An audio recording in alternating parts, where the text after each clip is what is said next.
परमपिता बाबा की जय। आनंद मार्ग मिशन 5 में आप सभी दादा दीदी का हार्दिक अभिनंदन, हृदय से स्वागत और नमस्कार, ढेर सारी शुभकामनाएं।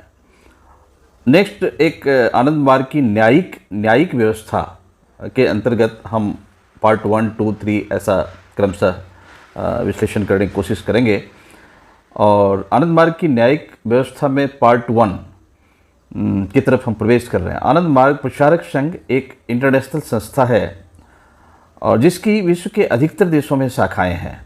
कहा जाता है कि जिस जगह पर भारत देश की एम्बेसी नहीं है वहाँ पर भी आनंद मार्ग प्रचारक संघ ने अपनी शाखा खोलकर मानव कल्याणकारी कार्य पर अपना कर्तव्य पूरा कर रहा है। श्री श्री आनंद मूर्ति जी ने 1955 में आनंद मार्ग प्रचारक संघ की स्थापना संपूर्ण विश्व की हर प्रकार की समस्या का समाधान देने के उद्देश्य से की, जिसका विवरण आनंद मार्ग के सामाजिक दर्शन, आर्थिक दर्शन एवं आर्थिक सिद्धांत में विस्तार पूर्वक दर्शाया गया है। आनंद मार्ग का दर्शन नव्य मानवतावाद पर आधारित है। विश्व में प्रायः 2 प्रकार की व्यवस्थाओं का अनुकरण किया जा रहा है। पहला पूंजीवादी व्यवस्था और दूसरा साम्यवादी व्यवस्था। साम्यवादी व्यवस्था तो विश्व से लगभग समाप्त हो चुकी है और वैश्विक मंदी के गहराए साए ने पूंजीवादी व्यवस्था पर भी बड़ा प्रश्न चिन्ह खड़ा कर दिया है।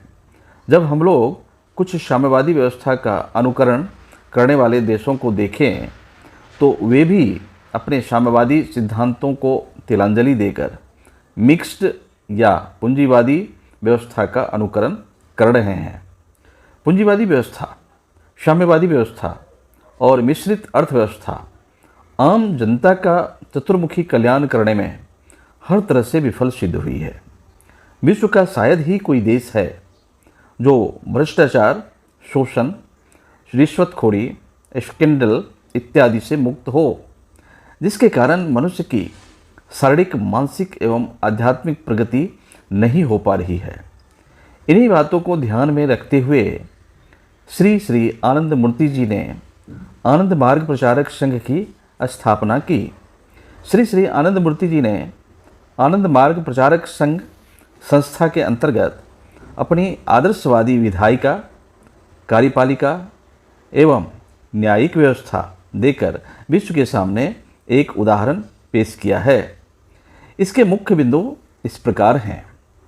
प्रथम, पहला, देश के संचालनकर्ताओं की योग्यता क्या होनी चाहिए।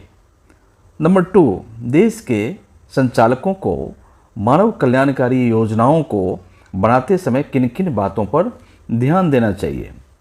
नंबर 3, देश की चुनाव प्रणाली, कृषि नीति, औद्योगिक नीति, कर नीति, शिक्षा नीति, स्वास्थ्य नीति एवं देश के संविधान में क्या क्या सुधार करने की ज़रूरत है, जिससे प्रत्येक मनुष्य को उसकी न्यूनतम आवश्यकताओं की पूर्ति हो सके। देश की न्यायिक व्यवस्था किस प्रकार की होनी चाहिए। श्री श्री आनंद मूर्ति जी ने मानव आनंद मार्ग प्रचारक संघ संस्था में न्यायिक व्यवस्था देकर एक अनुपम उदाहरण पेश किया है। पूरे विश्वास के साथ कहा जा सकता है कि आनंद मार्ग का सामाजिक दर्शन, आध्यात्मिक दर्शन और अर्थनैतिक सिद्धांत स्थापित होने के बाद आम पब्लिक को अपराध करने का अवसर ही प्राप्त नहीं होगा। पहले तो अपराध होगा ही नहीं, यदि होगा भी तो नौ के बराबर।